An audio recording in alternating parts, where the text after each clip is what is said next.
Olá, sou a professora Eliane Vieira e no vídeo de hoje eu vou dar início a uma nova série aqui do canal, chamada Como Estudar para Concursos. E nesse primeiro vídeo eu quero apresentar para você as 7 etapas, as 7 fases que eu acredito que são extremamente importantes para você passar em um concurso público. E eu carinhosamente batizei essas 7 fases de Método Eliane Vieira. Eu vou mostrar para você essas 7 fases a partir de agora. E a primeira fase dos seus estudos é definir a banca organizadora. Em geral, o que acontece? Os alunos começam a estudar para um concurso específico e não para uma banca específica. Essa é a grande diferença nesse método de estudo. Por quê? Porque a primeira coisa que você vai fazer é definir a banca. Então, digamos que você escolha a banca FCC. O que você vai fazer? Você vai deixar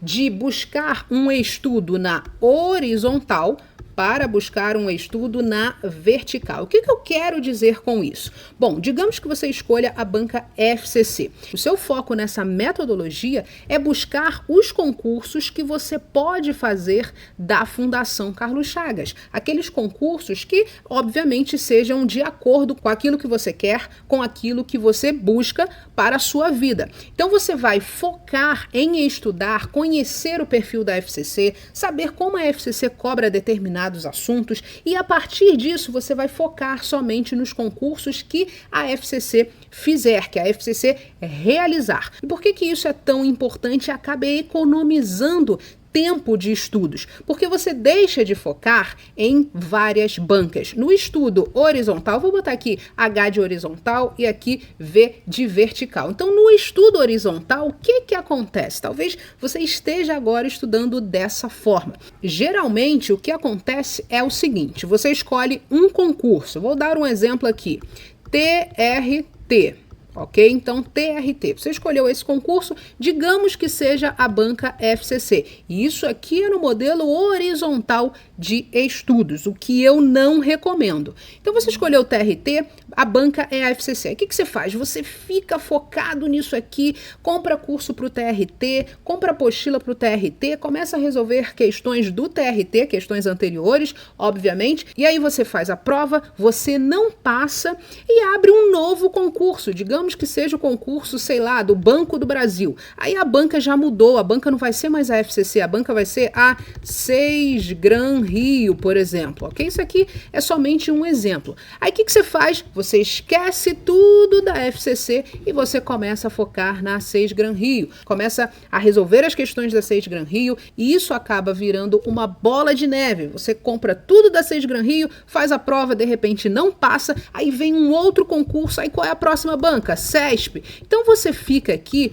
pulando de banca em banca. Você começou estudando para a FCC, que tem um perfil específico de provas, depois você passou para a Seisgran Rio, depois você passou para o CESP, aí daqui a pouco você está estudando para o IBFC, enfim, você fica pulando de banca em banca. Isso não é produtivo para os seus estudos, porque cada banca tem um perfil específico, tem um linguajar diferente de cobrar as questões, tem as palavras preferenciais da banca e você nunca consegue mapear isso. Por quê? Porque você fica pulando de banca em banca. E no modelo de estudos que eu proponho, você vai focar em uma banca só. Você vai primeiro pensar na banca que você quer, qual é a banca que tem geralmente, que faz, na verdade, geralmente os concursos que você tem mais afinidade, você vai focar nessa banca e você, a partir dessa banca, você vai verificar quais são os concursos que você vai fazer. Ah, professora,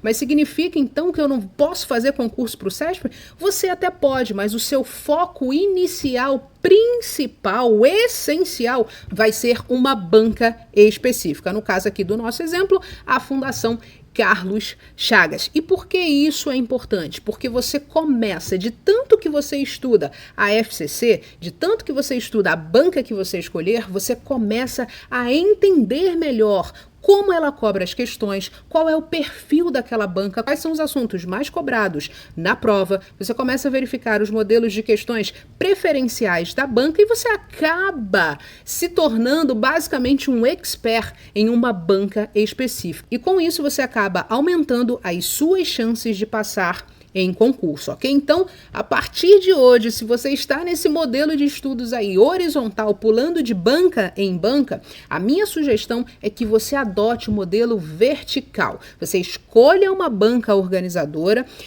veja quais são os concursos que geralmente essa banca faz, se o salário é aquilo que você quer, se o cargo é adequado para aquilo que você deseja trabalhar, enfim, você vai escolher uma e começar a mapear o perfil dessa banca, ok? Então essa é a primeira fase.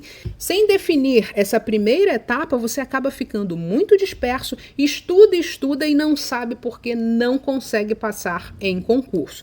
Então, primeira parte do método, definir a banca organizadora. A segunda parte do método, ou seja, a segunda etapa do método. Agora que você já definiu qual é a banca que você vai focar, a sua banca preferencial, a sua banca matriz, você vai resolver questões já no primeiro dia de estudos. Digamos que você começou a estudar agora para concurso, você é um completo iniciante. O que você vai fazer? No seu primeiro dia de estudos, você vai começar a resolver questões. Por que isso? Porque no primeiro dia você já tem contato com o estilo da banca, com o perfil da banca, como a banca cobra determinados assuntos. Aí você vai me perguntar, mas professora, eu comecei a estudar agora, eu não sei nada, eu tô aqui, no zero. Eu já começo a resolver questões? A minha resposta para você é sim, só que você vai precisar de uma dose de humildade nessa segunda fase dos seus estudos. E o que eu quero dizer com essa dose de humildade? Se você for fazer prova para nível médio ou nível superior e você começou a estudar agora, o que você vai fazer? Você não vai resolver nem questões de nível médio, muito menos questões de nível superior. Por quê?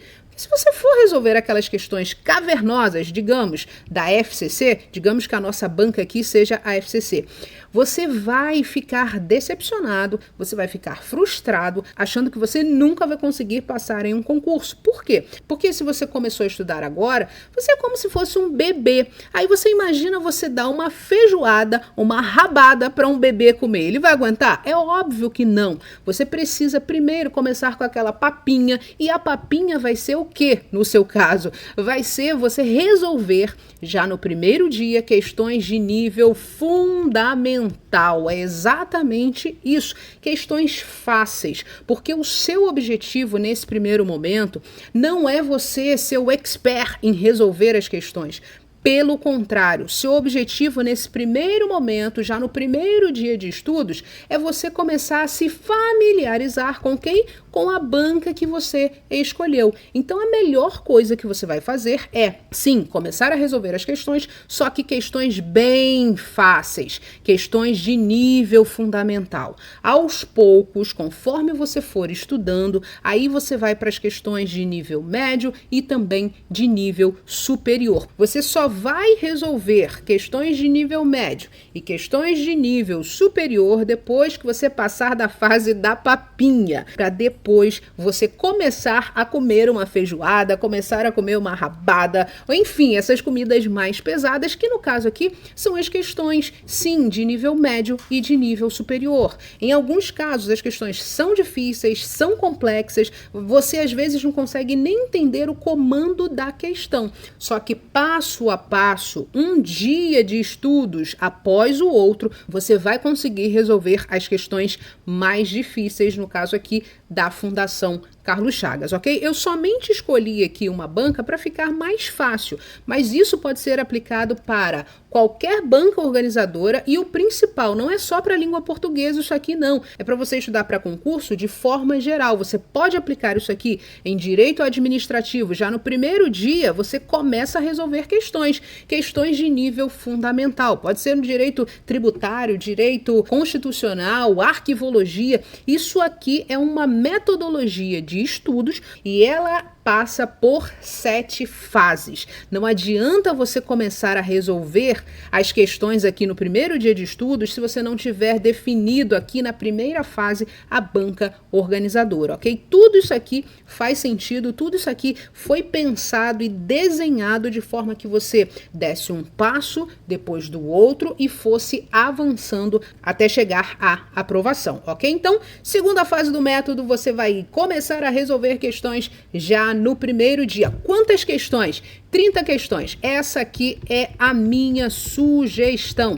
30 questões todo santo dia. Dia 1, 30 questões. Dia 2, 30 questões. Dia 3, 30 questões. Exatamente isso. Conforme você vai resolvendo as questões, você vai abrindo seus olhos para coisas que antes você não via, ok? Então, 30 questões por dia. Se você está comigo até esse momento da aula, coloca aí nos comentários, hashtag 30 questões por dia. Esse é o seu compromisso. Qual é a terceira fase? Agora você já definiu a banca, você já sabe que você precisa começar a resolver as questões já no seu primeiro dia de estudos. Se você está começando a estudar agora, o seu foco é resolver as questões de nível fundamental, e o principal aqui que eu não falei é o seguinte, é que nessa fase, nessa segunda fase aqui, o seu foco não é ficar acertando todas as questões. Ah, eu resolvi 30 questões, acertei as 30. Não, o seu foco é começar a se acostumar com a banca,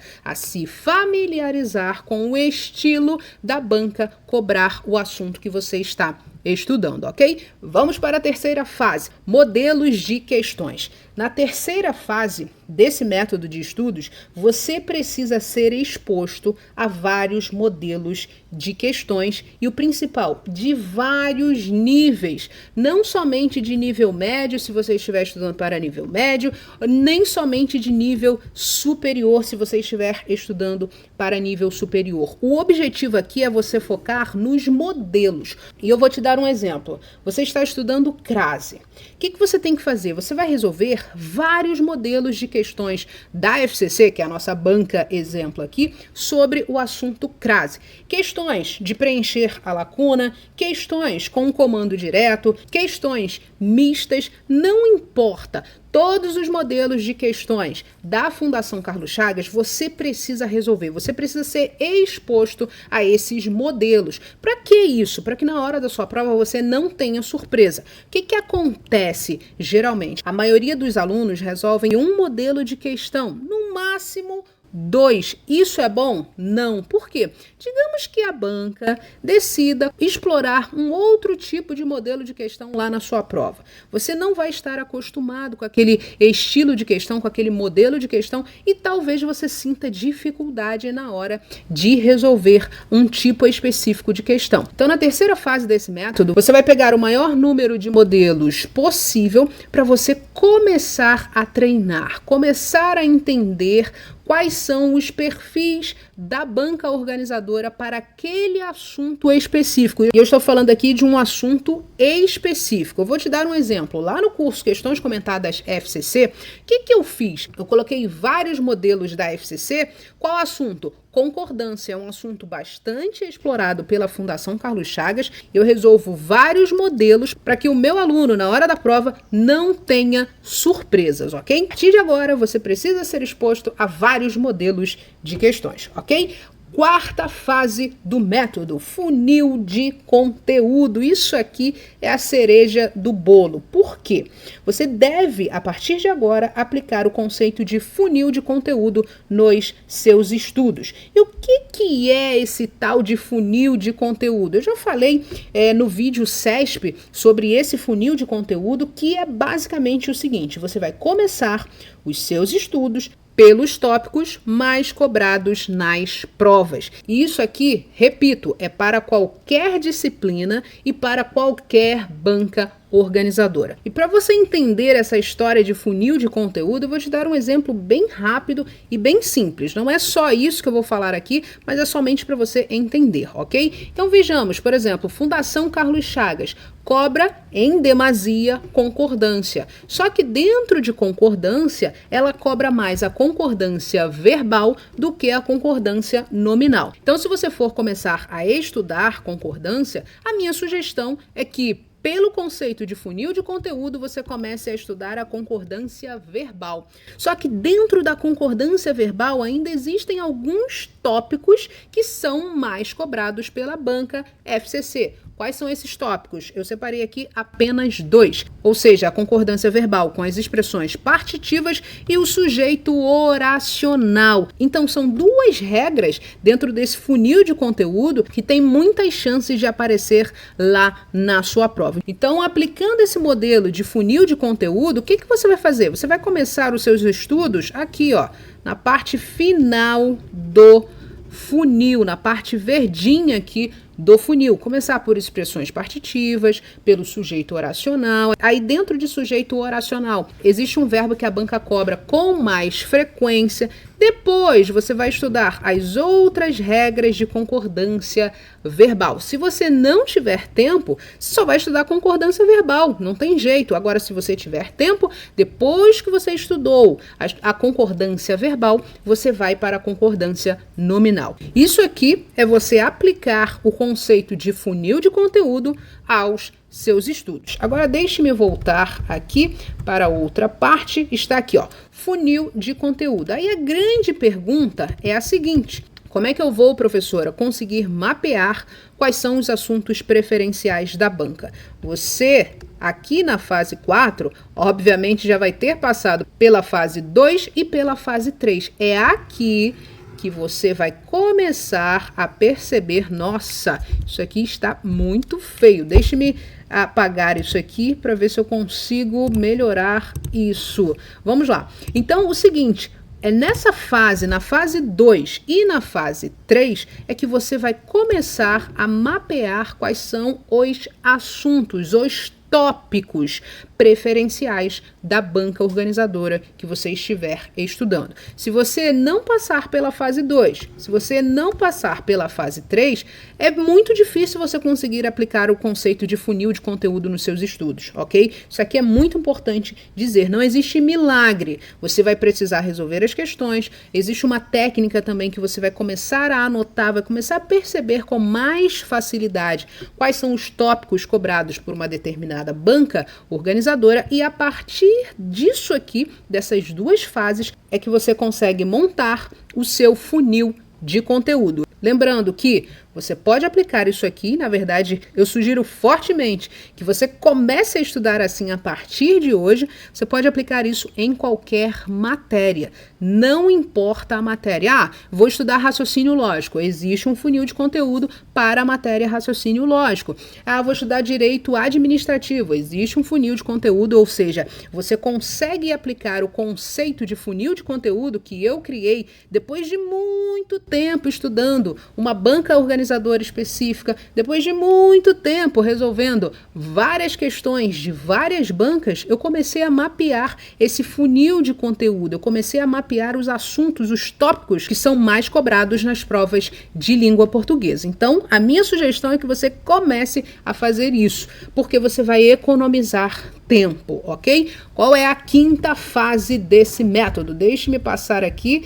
Vamos para a 5ª fase, que diz exatamente o seguinte: resumo eficiente. Você vai na 5ª fase resumir de forma eficiente o seu material. E o resumo eficiente não tem nada a ver com o resumo tradicional, que geralmente a gente acaba fazendo, acaba achando que está resumindo o assunto e na verdade não está resumindo. O resumo eficiente, ao contrário do resumo tradicional, é fácil de ser estudado, é fácil de você memorizar as informações que você coloca no resumo. Por quê? Porque você coloca as palavras-chave, que eu chamo de palavras de gancho, digamos assim. Elas vão funcionar mais ou menos como gatilhos para você se lembrar de forma muito mais eficiente, de forma muito mais simples das informações que você colocou no seu resumo. Isso, repito, é totalmente diferente do resumo tradicional. Quais são as fases do resumo eficiente? Primeira fase é a leitura. Eu vou colocar aqui, primeiro, leitura. O seu foco maior é aprender a ler melhor, aprender a compreender melhor o texto. Sem uma leitura eficiente, você não consegue resumir. O resumo eficiente, na verdade, é uma consequência de uma boa leitura, de uma leitura específica, de uma leitura estratégica naquele material, ok? A segunda fase do resumo eficiente é selecionar. Você precisa separar o joio do trigo. O que eu quero dizer com isso? Separar aquilo que é de fato importante no material daquilo que não é importante, daquilo que é só encheção de linguiça. Em todo material vai existir aquela parte que é importante e aquela outra parte que não é tão importante assim. Então, o seu objetivo é ter essa visão de raio laser para poder selecionar as melhores palavras-chave de um texto, ok? E a terceira fase do resumo eficiente é você organizar. É você escolher um modelo específico para você organizar essas informações que você conseguiu aqui na etapa 1 e também na etapa 2. E por último, a quarta fase do resumo eficiente é a escrita, que eu chamo de escrita para resumo. É aquela escrita concisa. Nada mais de você ficar escrevendo frases longas, frases completas. Não, você precisa utilizar a escrita para resumo, porque é uma escrita concisa, uma escrita que vai priorizar a essência do seu material. Essas são basicamente as 4 fases para você criar um resumo eficiente. Eu já escrevi um e-book sobre isso, eu falo sobre essas 4 fases de forma mais detalhada do que aqui no vídeo. Se você quiser baixar esse e-book, eu vou deixar o link aqui na descrição do vídeo. Você pode fazer o seu cadastro que eu vou enviar automaticamente esse e-book para você, ok? Totalmente gratuito. Então essa é a 5ª etapa do método. Depois, a 6ª etapa, ou seja, a 6ª fase, é a revisão periódica. Muita gente erra nessa fase. Por quê? Porque não entende o conceito de revisão periódica, acham que para fazer uma revisão precisa revisar o conteúdo inteiro e na verdade não é nada disso. Aqui nessa fase você vai revisar as informações de onde? Daqui, ó, do resumo eficiente. É por isso que tem um passo a passo. Tem as 7 fases. Você não pode começar, por exemplo, a estudar aqui nessa parte, fazer revisão, então começar a estudar aqui no resumo eficiente. Não, você precisa cumprir todas as etapas, porque dessa forma você tem um estudo sequencial e cada fase é importante, ou seja, tem uma base, uma conceituação, uma metodologia importante para a próxima fase. Então, na revisão periódica, você vai revisar as informações do resumo eficiente, em vez de você estudar todo o material, todo o capítulo do livro, todo o assunto que está na sua apostila. Não, a sua revisão será justamente para revisar o conteúdo do resumo eficiente. Você vai revisar, obviamente, em intervalos estratégicos, é por isso que ela se chama revisão periódica. Existe um período de tempo específico para você fazer essas revisões. E qual é a vantagem disso? Utilizando a revisão periódica, você move as informações que estão lá na memória de curto prazo para onde? Para a memória de longo prazo. Se você não sabe o que é isso, tem um vídeo aqui no canal, vou deixar aqui também linkado para você assistir, para você entender o que é essa memória de longo prazo, memória de curto prazo. O que você tem que fazer é colocar as informações aqui na sua memória de longo prazo, porque é mais difícil de você esquecer essas informações. E você vai fazer isso utilizando a 6ª etapa do método, ou seja, a revisão periódica, porque assim você economiza tempo de estudos e você não esquece aquilo que você estudou. Sem a revisão periódica, o que acontece? Você estuda um assunto, aí você não revisa, você não faz um resumo, você não resolve questão, você não faz nada, você só leu ali o capítulo 1 do livro, por exemplo, um assunto que você tem que estudar para a prova. Vamos colocar aqui em língua portuguesa, vamos colocar o assunto de verbos. Então aqui você estudou verbos. Aí você não fez um resumo desse assunto. Verbos é um assunto gigantesco, é um capítulo gigante lá na gramática. Você não fez um resumo, você não fez revisão periódica, você não resolveu uma quantidade satisfatória de questões. O que vai acontecer? Quando você estudar de novo verbos, digamos que aqui você estude na segunda-feira, e aí depois você só vai estudar de novo na quinta-feira. O que vai acontecer? Na quinta-feira você não lembra de mais nada, você não lembra exatamente nada que você estudou lá na segunda-feira. Então a revisão periódica, o resumo eficiente e também você resolver as questões, isso tudo vai te ajudar a colocar a informação que você precisa lá na sua memória de longo prazo. Então, revisão periódica é extremamente fundamental. E a sétima etapa do método, não menos importante, é a que eu chamo de corpo e mente. É você cuidar da sua saúde física e também da sua saúde mental. Eu costumo dizer que estudar para concurso é como se você estivesse participando de uma maratona. Você precisa de preparação, não só a preparação ao método em si, mas você também precisa focar no seu corpo e na sua mente. Tem um monte de aluno que reclama que está cansado, que está com sono, que está desmotivado, que não consegue se concentrar nos estudos. Dá para você passar assim? Olha, é até possível sim você passar, só que é pouco provável. Por quê? Porque existem 4 áreas, na minha opinião, é por isso que esse é o método de estudos Eliane Vieira, é nisso que eu acredito. Existem 4 áreas que você precisa ficar de olho. A primeira área é o sono. Exatamente isso. Você precisa começar a dormir bem, não ter tanta preocupação antes de ir dormir às 8 horas de sono por dia. Às vezes eu sei que isso é um pouquinho difícil, mas você precisa ter uma meta para chegar a essas 8 horas, para o seu corpo estar bem descansado, para no outro dia você ter um rendimento máximo nos seus estudos. Então essa é a primeira área.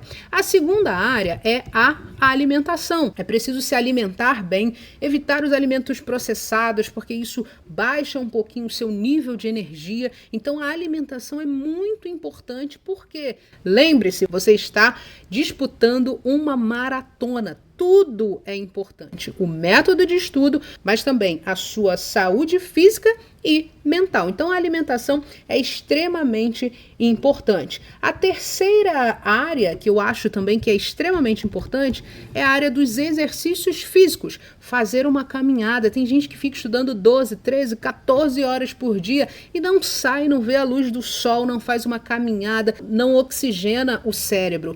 Então, se exercitar também é muito importante. E a última área, que eu acredito que seja extremamente importante, é a sua mentalidade. Trabalhar a sua mentalidade, as suas crenças, transformar aquelas crenças limitantes em crenças vencedoras, em uma mentalidade vencedora. Se você não acreditar que vai passar em um concurso, nada disso aqui, essas 7 etapas são dispensáveis. Tudo começa com a sua mentalidade. Então essas 7 áreas são extremamente importantes e elas também vão te dar a base para você conseguir estudar com mais foco, estudar com mais confiança, com mais motivação. Se você fizer isso, se você cumprir essas 7 etapas, essas 7 fases, eu tenho certeza absoluta de que você terá muito mais chances de passar em um concurso. Você vai ver que a sua aprovação vai estar muito mais próxima do que você acredita